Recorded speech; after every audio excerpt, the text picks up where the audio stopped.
Yo, what's up guys? I know it's been a while and we're a little late to the party, but here's the top 5 tips I've been using to win a ton of my games in Season 5. Now before we jump into it, we wanted to give a huge thank you to Surfshark VPN for sponsoring this video. Virtual private networks are extremely important for keeping your messages, pictures, accounts, and other private data safe. If you aren't familiar with the ways a VPN can benefit you, here's what we mostly use it for. One of our favorite shows, The Office, was recently removed from Netflix US, which was a huge bummer. Luckily, Surfshark allows you to access other regions with your streaming services, meaning you can literally watch thousands of movies and shows not available in the US like The Office. Surfshark is also extremely safe and allows unlimited devices with only one subscription. One of my favorite things is that they have a strict no-log policy, meaning that they literally won't store any of your data or information. Right now, you can pick up Surfshark for 83% off using code TheGamerCouple, which will unlock the best price in the market and 3 extra months free. For more information, check out the top link in the description below. Now this first tip that we're going to be going over is super busted and even borders the line of being an exploit. To do this strat, simply consume a 0-point crystal or 0-point fish. After you've done this, simply pickaxe or shoot your enemy's wall until it can be pickaxed with one swing. Now swing your pickaxe at the same time that you blink with the crystal, and this will perfectly phase you into your enemy's box for a free elimination. If you want to take this trick and add some variety to it, it's also good to know that you can blink through windows and even through unopened doors, which is ridiculously overpowered. If you guys aren't using these crystals every game, then definitely start doing so to pick up a few more eliminations.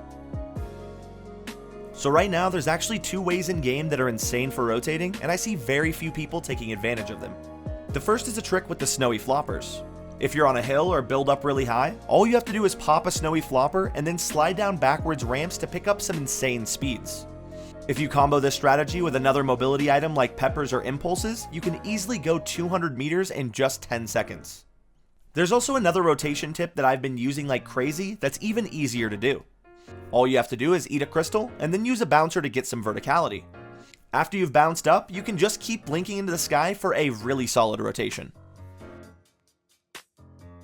Now this next tip is a 2-parter, so feel free to use either one of these strats in game.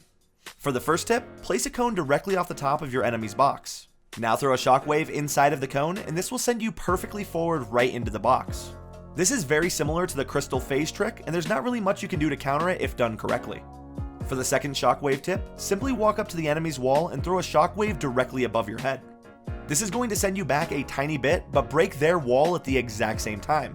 If done right, you'll easily be able to make a quick edit for a free elimination. Taking our number 2 spot, we have 2 solid tips for bouncers that you're gonna want to start working into your games. First up, whenever you use a bouncer to rotate, there's a really good trick to destroy it instantly without wasting any ammo. Whenever you're building up a ramp and turn around to place 2 walls and a bouncer, all you have to do is edit the bottom wall to destroy the bouncer as soon as you use it. This is a great tip to make sure people don't follow you or use your bouncer after you. Our second bouncer technique is small, but it can definitely save you in a pinch.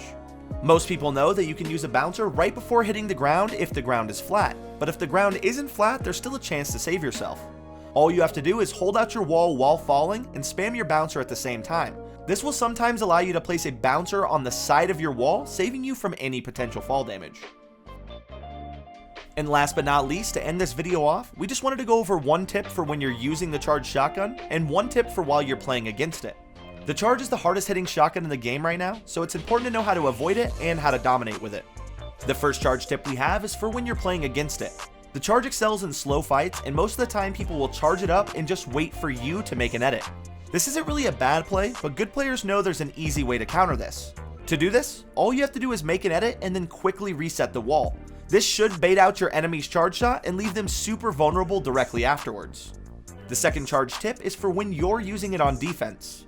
Anytime you're boxed up and someone's pushing you, you can quickly edit a door, charge up the shotgun, and walk through it to deliver a max damage shot.